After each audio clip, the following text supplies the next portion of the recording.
What's going on, everyone? Welcome back to the channel. This time I'm going to bring you my long-term review of this is the Sony G Master 1.4, the 35mm.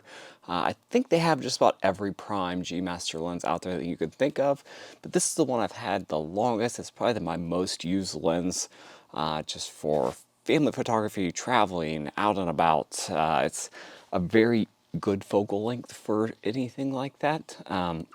It's not quite as, I think, maybe nifty as like a 50.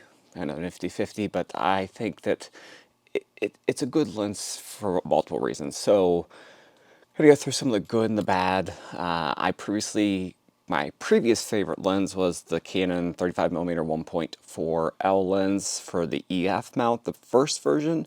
That lens was excellent, and I've also had the Nikon 1.8 for the Z series, the Z mount, which is a very good lens. Not quite the quality of this. So I'll kind of go through a few first things I really noticed about this is that the build quality is really good. The lens is tiny, so it does feel a little small. You may think that may, downgrade the build quality, maybe not have the heftiness of some of the bigger, more pro-grade lenses. I would consider this a pro-grade lens, but the build quality on this is excellent. It's mostly metal. Everything feels really tight. You have an aperture ring, you have where it can click or not click, you have a little button here if you want to set it to control things. You have a on-off switch for your manual focus, autofocus. You do have actual, I don't know if you can see that, but you do have an actual ring here, a weather seal ring on the back, so it seals nicely up to your camera. And everything just feels really well built when it comes to that. The second huge thing I really like about this is just how affordable and usable it is. It is, I think I pay like 950 used for it, which for 35 1.4 weather sealed, extremely fast autofocus, I think is a really good value. I think new, it goes on sale for between $11.99 and $12.99. Wouldn't quote me on that, but I'm pretty sure you get it for that pretty easily. So I really like that it's easy to afford. The next huge things I really like about it is the image quality. It doesn't quite have the uniqueness or the character as the Canon 35 1.4L did, but it is clinically superb. Great out of focus areas. It focuses really fast, quick. It does great in video. I think all lenses are sharp for mirrorless nowadays. At least it's sharp enough for me. So it's just an easy lens to use. Excellent image quality. All of the Sony G Masters have excellent image quality.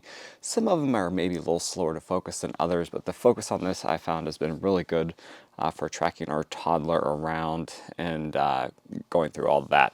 There may be a few negatives here or there. I just noticed that this is not in the right spot, so who knows what the volume's like. But the image quality on this is really good. I don't think it has the character as some of the other lenses out there, specifically like even the Nikon 1.4 G lens in the Canon EF 1.4s, they just have a little bit more character to them. But clinically, in just from an overall perspective, it's an excellent lens for image quality. The next big thing that I really like about it is just how small it is. So it's a teeny tiny lens. It does not weigh much on the camera. Bounces really well on, I have the A7 IV, and it has 67mm filter thread, which my 85 Batis 1.8 also has a 67mm.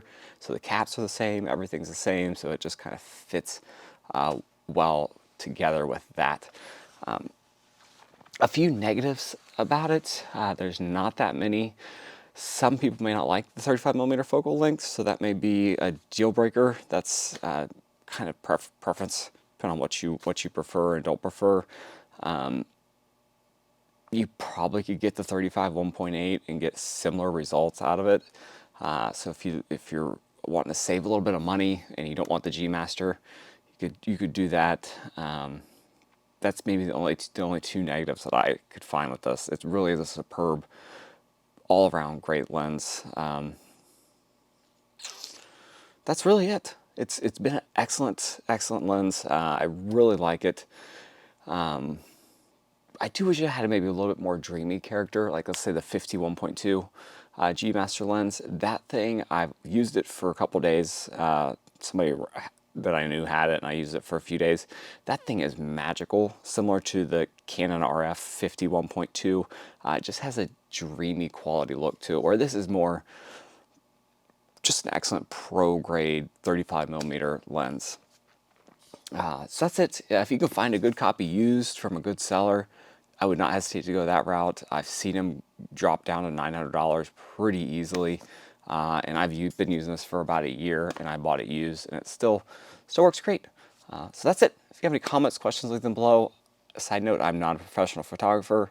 I just do this to take pictures of my kids, do some videos here and there, travel, things like that. It does work great for video, so it's a really good video lens. Like the baddest that I'm using, the 1.8, is not the greatest for video. It doesn't seem to focus all that well, as this actually does really well. Just point and shoot, and it just works. So that's it. Have a good rest of the day, weekend, whatever's out there, and I'll see you guys next time.